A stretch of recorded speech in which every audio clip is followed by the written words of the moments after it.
وما أرسلنا من رسول إلا ليطاع بإذن الله. قال الله تبارك وتعالى في مقام آخر: وإن تطيعوه تهتدوا. صدق الله العلي العظيم وصدق رسوله النبي الكريم الأمين. قال الله تبارك وتعالى في شأن حبيبه مخبرا وآمرا: إن الله وملائكته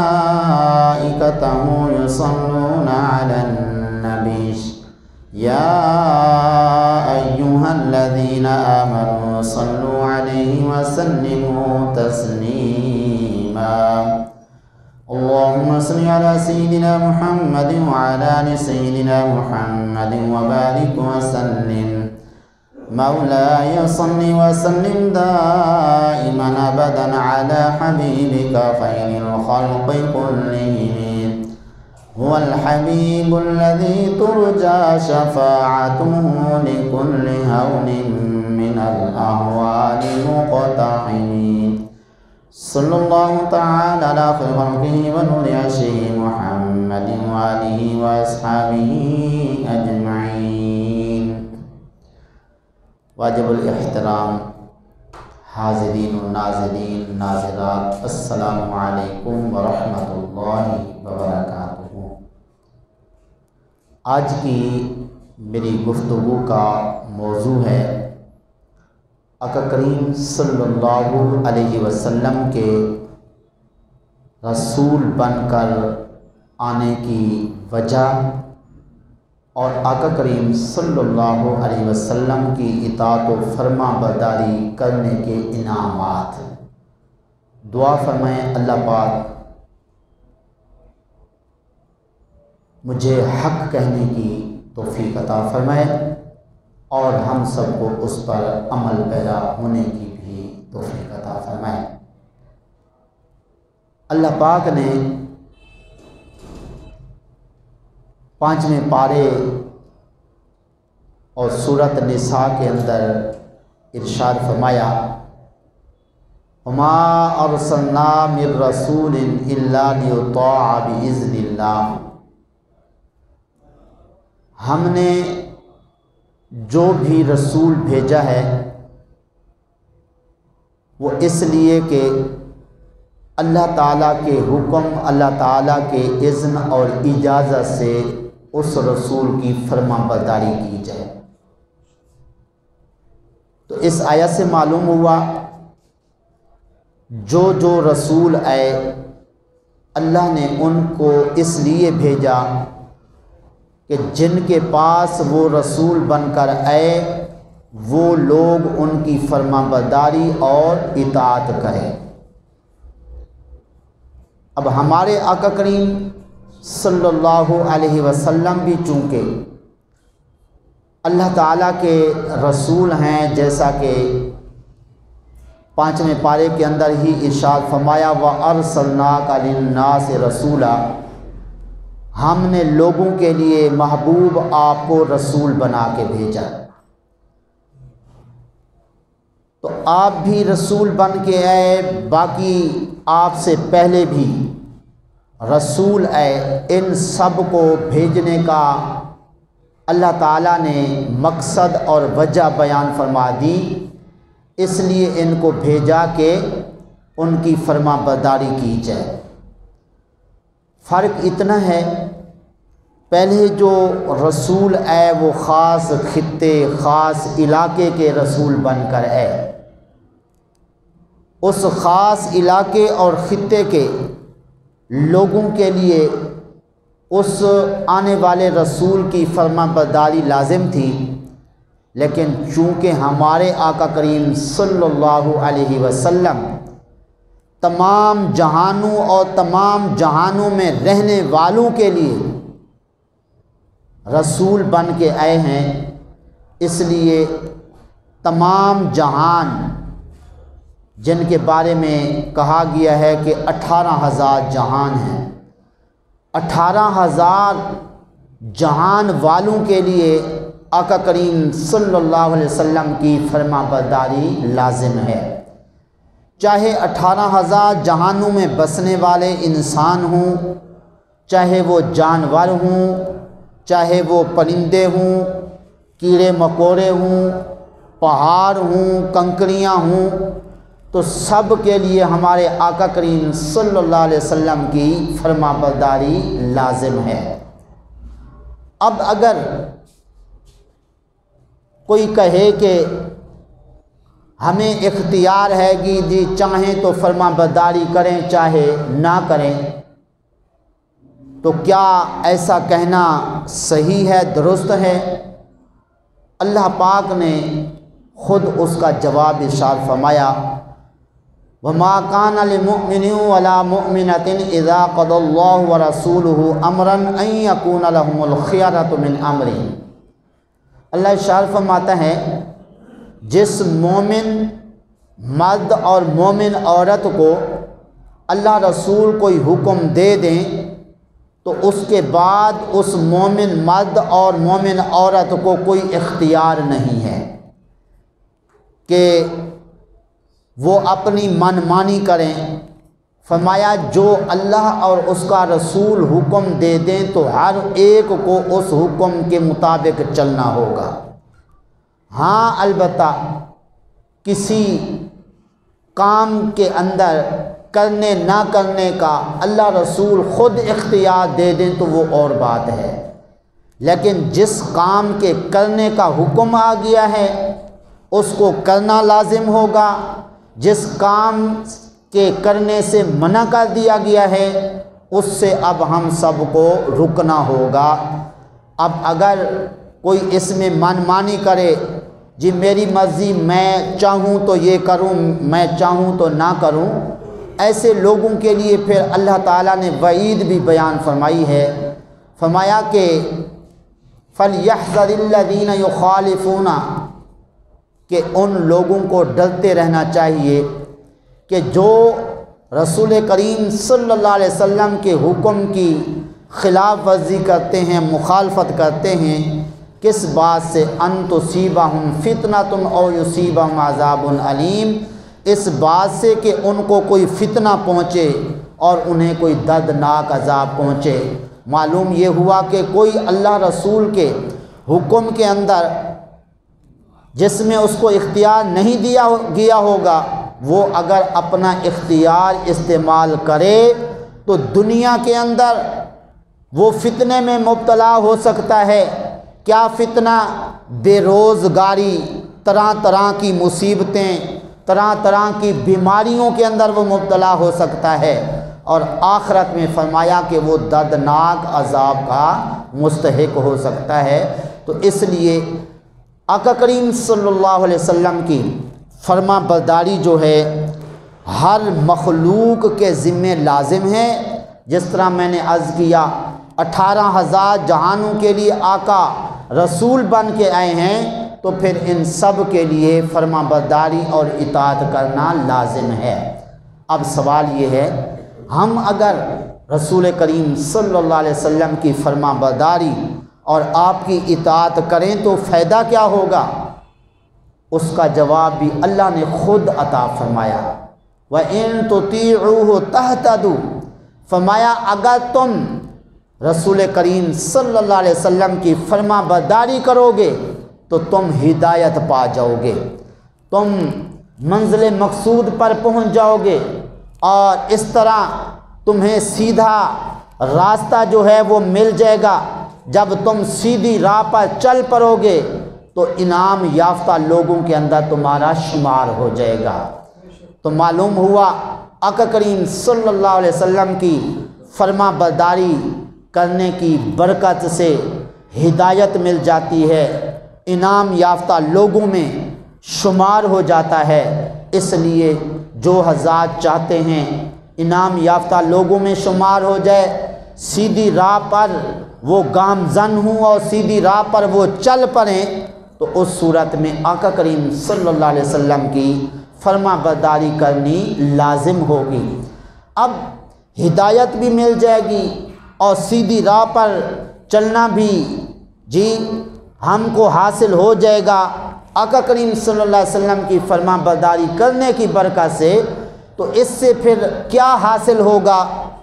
ایک اور آیت میں اللہ نے ارشاد فرمایا وَأَطِيعُوا الرَّسُولَ لَعَلَّكُمْ تُرْحَمُونَ، تم رسول کریم صلی اللہ علیہ وسلم کی فرما برداری کرو، تم پر رحم کیا جائے گا۔ سبحان اللہ، آقا کریم صلی اللہ علیہ وسلم کی فرما برداری کرنے سے اللہ تعالیٰ کی خاص رحمت جو ہے وہ مل جاتی ہے۔ اللہ کی خاص رحمت کا بندہ مستحق ہو جاتا ہے۔ وہ کیا رحمت ہو سکتی ہے؟ جی وہ جنت ہے، جنت مل سکتی ہے، جہنم سے پناہ مل سکتی ہے۔ اسی لیے ہمارے آقا کریم صلی اللہ علیہ وسلم نے خود ارشاد فرمایا من احیا سنتی، کہ جس نے میری سنت کو زندہ کیا فقد احبنی، اس نے مجھ سے محبت کی، اور فرمایا ومن احبنی داخل معی فی الجنہ، کہ جو مجھ سے محبت کرے گا وہ جنت میں میرے ساتھ ہوگا۔ سبحان اللہ۔ تو معلوم یہ ہوا آقا کریم صلی اللہ علیہ وسلم کی فرما برداری کرنے کی برکت سے جنت بھی ملتی ہے اور دوزخ سے پناہ بھی ملتی ہے، اور ساتھ ساتھ دنیا میں جو پریشانیاں آنے والی ہوتی ہیں، چاہے وہ بے روزگاری ہو یا کاروبار کے اندر کوئی بندش ہو اور تجارت کے اندر کوئی خاطر خواہ فائدہ نہ ہوتا ہو، آقا کریم صلی اللہ علیہ وسلم کی فرما برداری کرنا شروع کر دیں تو اس صورت میں بے برکتی بھی چلی جائے گی، کاروبار بھی چمک جائے گا، اور ذہنی جو بے سکونی بے چینی ہے وہ بھی ختم ہو جائے گی، اور اس طرح ہر وقت دل کا چین اور سکون نصیب ہو جائے گا۔ اب ذرا دیکھتے ہیں ہمارے آقا کریم صلی اللہ علیہ وسلم کے صحابہ نے آقا کریم صلی اللہ علیہ وسلم کی کس قدر فرما برداری کی، اور آقا کریم صلی اللہ علیہ وسلم کے صحابہ کے علاوہ جی اللہ کی اور مخلوق نے کس قدر آقا کریم صلی اللہ علیہ وسلم کی فرما برداری کی۔ پہلے تو میں چند مثالیں آقا کریم صلی اللہ علیہ وسلم کے صحابہ کی دے دیتا ہوں، جس سے انشاءاللہ ہمارا آقا کریم صلی اللہ علیہ وسلم کی فرما برداری کرنے کا جذبہ بڑھے گا، اور اس طرح آقا کریم صلی اللہ علیہ وسلم کی محبت جو ہے وہ ہمارے دل کے اندر پیدا ہوگی۔ آقا کریم صلی اللہ علیہ وسلم کے ایک صحابی ہیں حضرت جابر بن سلیم، ایک ہیں حضرت جابر بن عبداللہ، ایک ہیں جابر بن سلیم رضی اللہ تعالی عنہ۔ یہ آقا کریم صلی اللہ علیہ وسلم کی پاک بارگاہ میں کہیں دور دراز سے تشریف لائے اور آقا کریم صلی اللہ علیہ وسلم کو دیکھا۔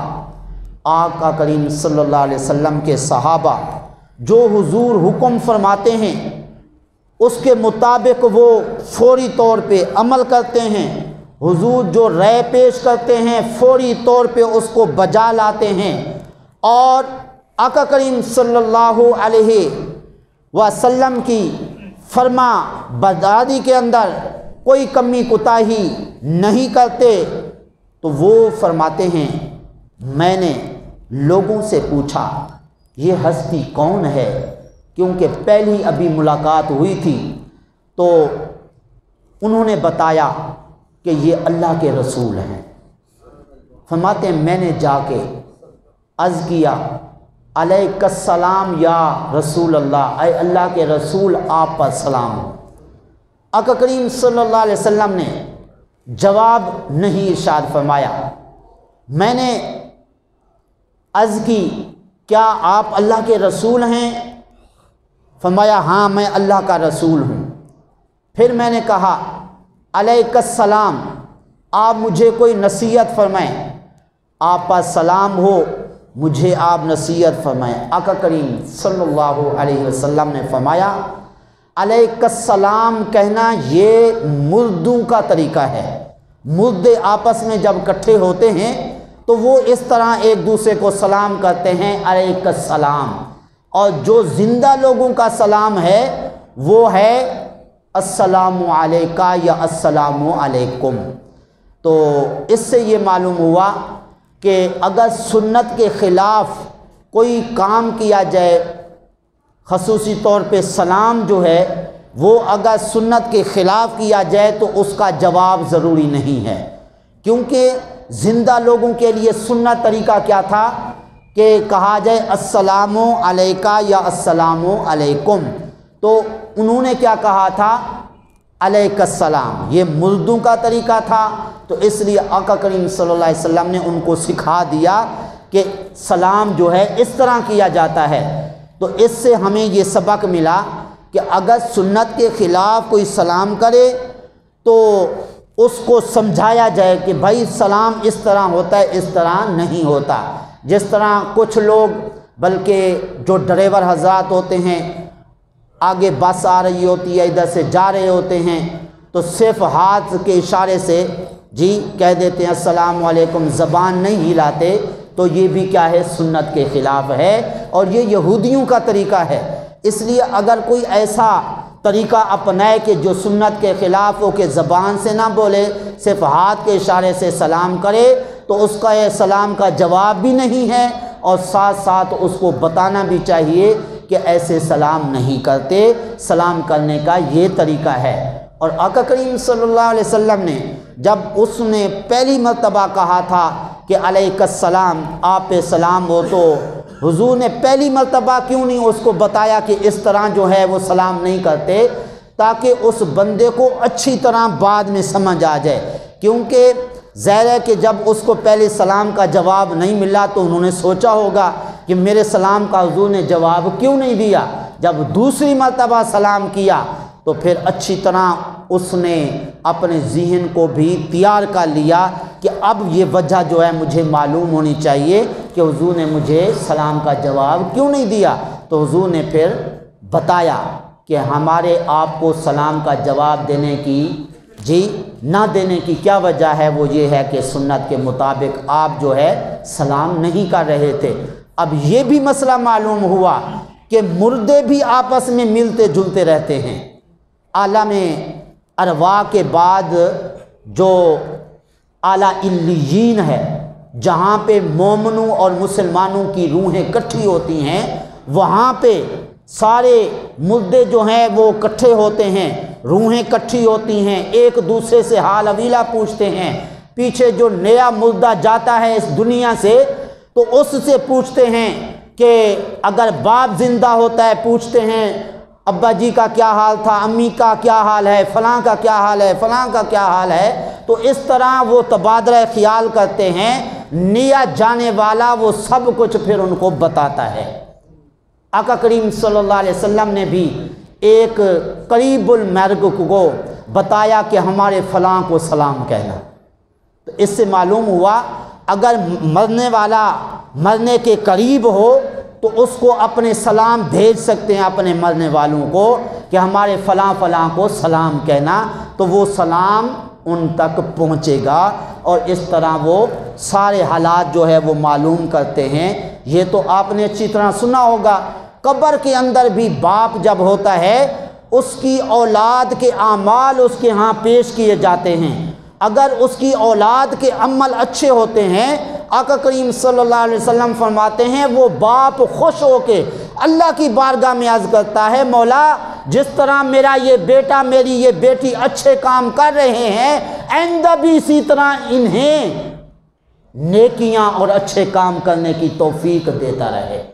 سبحان اللہ۔ دیکھیے قبر کے اندر ماں باپ اعمال دے کے دعائیں دیتے ہیں، پتہ چلا جس طرح ماں باپ دنیا میں اولاد کو دعائیں دیتے ہیں، قبر میں بھی دعائیں دیتے ہیں، اور آخرت میں بھی انشاءاللہ فائدہ ہی فائدہ ہوگا۔ تو بہرحال مردے جو ہے وہ ایک دوسرے سے ملتے ہیں اور ایک دوسرے سے تبادلہ خیال کرتے ہیں، تو اس لیے اولاد کو چاہیے اچھے عمل کرے تاکہ اپنے ماں باپ جو مر گئے ہیں ان سے دعائیں لے، اور اسی طرح یہ بھی ذہن نشین کر لینا چاہیے کہ جو بھی مرنے والے ہیں وہ ہمارے اعمال بھی دیکھتے ہیں، اور اس طرح ہمارے اعمال کے بارے میں پوچھتے بھی ہیں کہ فلاں کیا کر رہا ہے، اس کا کاروبار کیا ہے، جی فلاں کا کیا حال ہے، فلاں کا کیا حال ہے، سارے حال حویلہ پوچھتے ہیں۔ تو بہرحال وہ صحابی رسول حضرت جابر بن سلیم فرماتے ہیں آقا کریم صلی اللہ علیہ وسلم نے مجھے فرمایا، اے جابر اس طرح سلام نہیں کرتے، زندہ کو جب زندہ سلام کرتا ہے تو وہ کیسے کرتا ہے؟ السلام علیکہ یا السلام علیکم، ٹھیک ہے۔ تو اب چاہے کسی مرد کو کوئی مرد سلام کرے یا مرد عورت کو سلام کرے یا عورت مرد کو سلام کرے تو کس طرح کریں گے؟ السلام علیکم، ٹھیک ہے۔ تو پھر فرماتے ہیں میں نے عرض کی آقا مجھے کوئی نصیحت فرما دے۔ آقا کریم صلی اللہ علیہ وسلم نے فرمایا آپ نے کسی کو گالی نہیں دینی۔ تو حضرت جابر بن سلیم رضی اللہ تعالیٰ عنہ فرماتے ہیں آقا کریم صلی اللہ علیہ وسلم کے اس فرمان کے بعد میں نے کبھی بھی انسان کو تو کیا کسی جانور کسی پرندے کو بھی میں نے گالی نہیں دی۔ یعنی یہ جذبہ تھا آقا کریم صلی اللہ علیہ وسلم کے فرمان پر عمل کرنے کا کہ حضور نے ایک مرتبہ فرما دیا کہ گالی کسی کو نہیں دینی، تو فرماتے ہیں زندگی بھر میں نے کسی کو بھی گالی نہیں دی، چاہے کہ وہ انسان تھا، پرندہ تھا، جانور تھا، کیڑے مکوڑے تھے۔ ہمارے ہاں تو آج کا رواج ہے ایک مرتبہ کوئی گالی دے، جب تک 10 مرتبہ گالی نہیں دیں سکون نہیں آتا ہے۔ لیکن یاد رکھیے کہ جو کسی کو گالی دیتا ہے تو وہ فاسق ہو جاتا ہے، فاسق، ٹھیک ہے۔ تو فاسق کے لیے حکم یہ ہے کہ اس کی توہین کی جائے، اس کی عزت نہ کی جائے۔ کوئی بھی بد مذہب ہے، آقا کریم صلی اللہ علیہ وسلم نے فرمایا کوئی بد مذہب، کوئی یہودی، کوئی عیسائی راستے پر آتا ہوا ملے تو اس کا راستہ اتنا تنگ کر دو کہ اس کو نیچے اترنا پڑے اور اس کو سوچنا پڑے کہ میری یہاں پہ کوئی عزت نہیں ہے۔ جب وہ سوچے گا پھر ہو سکتا ہے کہ اسے دولت اسلام مل جائے اور اس طرح وہ مسلمان ہو جائے۔ تو اس طرح بلکہ اللہ نے خود بھی ارشاد فرمایا ان جاءکم فاسق بنبأ فتبینوا، اگر کوئی فاسق تمہارے پاس کوئی خبر لے کے آئے تو تم پہلے اس کی تحقیق کرو کہ واقعی وہ سچ کہہ رہا ہے یا جھوٹ بول رہا ہے۔ تو اس طرح یہ فاسق کی توہین ہے کہ اس کی بات نہ مانی جائے جب تک جو بات کر رہا ہے اس کی تحقیق نہ کی جائے، ورنہ جو فاسق نہیں ہوتا اس کے لیے تو حکم ہے جب بھی بات کرے تو تم اس کو مانو۔ بلکہ آقا کریم صلی اللہ علیہ وسلم نے فرمایا کوئی اگر تم کو بات کر رہا ہو مسلمان مومن تو اس کی بات کو تم تسلیم کرو، اس کو مانو، اور اگر تم نے اس کی بات نہ مانی، اس کو جھوٹا ذہن کے اندر تصور کیا تو فرمایا پھر یہ جو سمجھ رہا ہے کہ یہ جھوٹ بول رہا ہے تو فرمایا اتنا اس کے لیے برا ہونا کافی ہے اور اتنا اس کے لیے جھوٹا ہونا کافی ہے۔ یعنی کہ کسی سچے آدمی کو اگر بات کرتے ہوئے سنے اور اس کو ذہن کے اندر سمجھے کہ یہ جھوٹا ہے، فرمایا اس کے اپنے جھوٹے ہونے کے لیے اتنا کافی ہے۔ لیکن یہ اس کے لیے ہے کہ جو سچا ہو، فاسق نہ ہو۔ لیکن جو فاسق ہے اس کے لیے کیا ہے کہ فرمایا اس کا راستہ تنگ کر دو اور اس طرح پہلے اس کی بات کی تحقیق کرو۔ تو بہرحال جھوٹ بولنے والا جو ہے کیا ہو جاتا ہے؟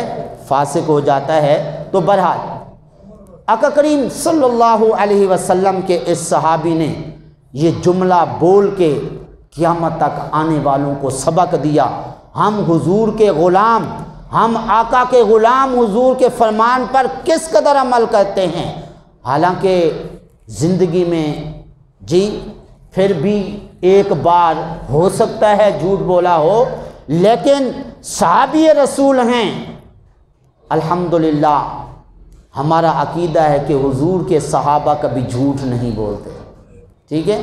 میں فرما دیا زندگی بھر میں نے کبھی جھوٹ نہیں بولا، تو اس لیے حضور نے چونکہ نصیحت فرمائی تھی، حضور نے فرمایا تھا جو ہے وہ کسی کو گالی نہیں دینی ہے، تو آپ نے فرمایا میں نے زندگی بھر کسی کو گالی نہیں دی۔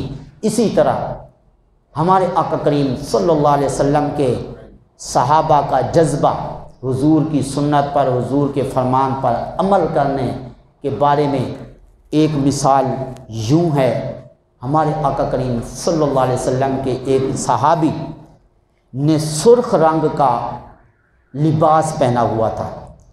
پہلے یہ سمجھ لیجئے، سرخ رنگ کا کپڑا جو ہے وہ مرد کو نامناسب ہے کہ یہ سرخ رنگ کے کپڑے عورتوں کا لباس ہے، خاص مردوں کے لیے جو ہے نا یہ نامناسب ہے، جائز ہے لیکن نامناسب ہے۔ آقا کریم صلی اللہ علیہ وسلم نے اس صحابی رسول کو سرخ رنگ کے کپڑے پہنے ہوئے دیکھا، فرمایا ما ھذا، یہ کیا ہے؟ اتنا حضور نے فرمایا۔ اس صحابی رسول نے کیا کیا؟ حضور سے جب فارغ ہو کے اپنے گھر کو گئے، جا کے وہ کپڑا اتارا، وہ لباس اتارا، اس کو اتار کے اس کو آگ لگا دی۔ اگلے دن آقا کریم صلی اللہ علیہ وسلم سے ملاقات ہوئی، آقا کریم صلی اللہ علیہ وسلم نے فرمایا میرے غلام اس لباس کا کیا ہوا؟ تو عرض کی آقا وہ تو جب سے میں آپ سے فارغ ہو کے گیا میں نے تو اس کو جلا دیا۔ آقا کریم صلی اللہ علیہ وسلم نے فرمایا تم نے وہ کپڑا اپنے گھر کے اندر کسی خاتون کو کیوں نہیں دے دیا، چلو وہ پہن لیتی۔ تو میرا وجدان کہتا ہے آگے انہوں نے عرض کیا ہوگا آقا جس چیز کو آپ نے ہمارے جسم کے اوپر ناپسند کیا تو ہم اپنی آنکھوں سے اس کو دیکھ کیسے سکتے ہیں؟ جی تو اس لیے یہ جذبہ محبت تھا کہ آقا کریم صلی اللہ علیہ وسلم نے اتنا فرمایا یہ کیا ہے؟ حضور نے یہ نہیں فرمایا کیوں پہنا ہوا ہے، جا کے اس کو اتار دو، صرف اتنا فرمایا یہ کیا ہے؟ تو جذبہ محبت دیکھیں، فوری طور پہ جا کے اس کو اتار کے گھر میں رہنے نہیں دیا، فوری طور پہ جلا دیا کہ جو ہمارے آقا کریم صلی اللہ علیہ وسلم کو چیز پسند نہیں ہے تو وہ ہمارے گھر میں رہے کیوں؟ سبحان اللہ، یہ جذبہ محبت تھا صحابہ کرام رضوان اللہ علیہم اجمعین کا۔ اسی طرح سبحان اللہ ذرا غور سے سنیے، ایک اور صحابی، مشکات شریف میں حدیث ہے، انہوں نے انگوٹھی سونے کی پہن رکھی تھی۔ اور کیوں پہن رکھی تھی؟ جب سونا مرد کے لیے حرام ہے حضور نے بتا دیا، پھر انہوں نے کیوں پہن رکھی تھی؟ ہو سکتا ہے کہ سونے کی انگوٹھی جو پہننے کے بارے میں آقا کریم صلی اللہ علیہ وسلم نے بتایا کہ یہ حرام ہے، ان تک یہ مسئلہ نہ پہنچا ہو، ان کو معلومات نہ ہوئی ہو، اس لیے انہوں نے پہن رکھی تھی۔ جب آقا کریم صلی اللہ علیہ وسلم نے دیکھا، فرمایا یہ انگارہ آگ کا جو ہے وہ انگلیوں میں ڈالے ہوئے ہو، آقا کریم صلی اللہ علیہ وسلم نے وہ انگوٹھی اتار کے زمین پر پھینک دی۔ آقا کریم صلی اللہ علیہ وسلم ناراض ہو کے جب تشریف لے گئے، پھر لوگ کہنے لگے آقا کریم صلی اللہ علیہ وسلم نے تو وہ آپ کی انگوٹھی اتار کے پھینک دی، چونکہ یہ جائز نہ تھا آپ کے لیے پہننا، چلو اب اس کو اٹھا لو، آپ کے کسی اور کام آ جائے گی۔ آگے سنیے کہ انہوں نے کیا جواب دیا۔ انہوں نے کہا جب آقا نے اس کو پھینک دیا میرے اب کس کام کی؟ ہمارے آقا نے جب اس انگوٹھی کو پھینک دیا اب میرے کس کام کی؟ میں اس کو کبھی نہیں اٹھا سکتا کیونکہ میرے آقا نے میری انگلی سے اتار کے اس کو پھینک دیا ہے، اب میرے کسی کام کی نہیں ہے۔ تو ذرا غور فرمائیے آقا کریم صلی اللہ علیہ وسلم نے کتنا غصہ فرمایا کہ وہ انگوٹھی تھی، حالانکہ جی یہ بھی ایک نعمت ہے نا، سونا جی دولت اللہ تعالیٰ کی دی ہوئی ہے، لیکن آقا کریم صلی اللہ علیہ وسلم نے اس کو کیا کیا؟ انگلی سے غصے میں اتار کے پھینک دیا، اور اس طرح قیامت تک آنے والے لوگوں کو بتا دیا کہ کسی بھی صورت میں سونے کی انگوٹھی کسی کے ہاتھ میں ہم دیکھنا برداشت نہیں کر سکتے ہیں۔ اس لیے جو حضرات اپنے بننے والے داماد کو انگوٹھیاں بنوا کے دیتے ہیں، جی اگر نہ دیا جائے تو معاذاللہ کہا جاتا ہے کہ یہ گھر ہمارے لائق ہی نہیں ہیں، کیونکہ انہوں نے ہمیں انگوٹھی ہی نہیں بنوا کے دی۔ حالانکہ مسئلہ کیا ہے کہ مرد کے لیے سونے کی انگوٹھی کیا ہے؟ حرام ہے۔ تو اس طرح حرام کام کرنے پر جو ہے لوگ خوش ہوتے ہیں، بلکہ میں آپ کو یہ بھی بتاتا چلوں کہ تجربہ اسی میں ہے کہ حرام کام کرنے کے اندر لذت زیادہ ہوتی ہے۔ آپ کسی بھی اس سونے کی انگوٹھی پہننے والے کو جب کہہ دے نا یہ حرام ہے، آپ کے ساتھ جو ہے وہ لڑنا شروع کر دے گا۔ جی آپ کون ہیں مجھے ایسا کہنے والے، میں حرام کام کر رہا ہوں؟ تو اس طرح وہ انگوٹھی اتارنے کا اس کا جی نہیں چاہے گا۔ اگر کوئی زبردستی اتار بھی دے گا اس کو دلی بہت تکلیف ہوگی، جس سے یہ پتہ چل رہا ہے کہ حرام کام کے اندر لذت زیادہ ہوتی ہے، اور اس طرح حرام کام سے کسی کے روکنے پر بھی اس کو تکلیف زیادہ ہوتی ہے۔ تو اس لیے کوشش کی جائے جو حرام کام ہے اس سے بچا جائے۔ اور آخر میں ایک جانور کی بھی آپ کو مثال دے دوں کہ آقا کریم صلی اللہ علیہ وسلم کی فرما برداری جانوروں نے بھی کی ہے، اور کس قدر کی ہے اس میں ہمارے لیے بھی سبق ہے۔ جنگ خیبر کے اندر جب خیبر فتح ہوا، آقا کریم صلی اللہ علیہ وسلم کو مال غنیمت میں سے ایک حمار ملا، دراز گوشت ملا، جس کو ہم گدھا کہتے ہیں۔ آقا کریم صلی اللہ علیہ وسلم نے اس سے گفتگو فرمائی، وہ آگے گدھا بھی بولنے لگا، دراز گوشت اور حمار جو ہے وہ بولنے لگا۔ آقا کریم صلی اللہ علیہ وسلم نے پوچھا تیرا نام کیا ہے؟ اس نے کہا میرا نام ہے یزید بن شہاب۔ آقا کریم صلی اللہ علیہ وسلم نے فرمایا آئندہ تیرا نام ہے یافور، یعنی تیز رفتار۔ پھر اس یافور نے آقا کریم صلی اللہ علیہ وسلم سے عرض کی آقا میری نسل میں 70 حمار تھے، دراز گوشت تھے، اور میں اس نسل میں آخری ہوں، آپ بھی انبیاء علیہ السلام کے اندر آخری ہیں، تو میری گزارش ہے کہ میری جتنی نسل کے پہلے تھے نا جی حمار دراز گوشت، تو ہر ایک پر کسی نہ کسی نبی نے سواری کی ہے۔ میری خواہش ہے کہ مجھ پر، میں چونکہ آخری ہوں اپنی نسل میں، آپ بھی آخری ہیں، مجھ پر آپ سواری فرمائیں۔ آقا کریم صلی اللہ علیہ وسلم نے فرمایا ٹھیک ہے۔ پھر اس یافور کا آقا کریم صلی اللہ علیہ وسلم کی بارگاہ میں رہ کر کام کیا تھا؟ جب آقا کریم صلی اللہ علیہ وسلم نے کسی کو بلانا ہوتا، کوئی انسان ادھر نہ ہوتا، آقا کریم صلی اللہ علیہ وسلم اسی یافور دراز گوشت کو فرماتے جا فلاں کو بلا کے لے۔ وہ اب یافور جانور ہو کے آقا کریم صلی اللہ علیہ وسلم کے فرمان کے مطابق جس کو حضور نے بلانا ہوتا اس کے پاس چلے جاتے، اس کے گھر پر چلے جاتے۔ تو معلوم یہ ہوا کہ جی گدھے بھی جانتے ہیں کہ یہ اللہ کے رسول ہیں، ہمارے ذمے ان کی فرما برداری ہے۔ تو اس طرح جب وہ اس شخص کے دروازے پر پہنچتا یافور جس کو حضور نے بلایا ہوتا، تو جا کے کیا کرتا؟ آواز دیتا؟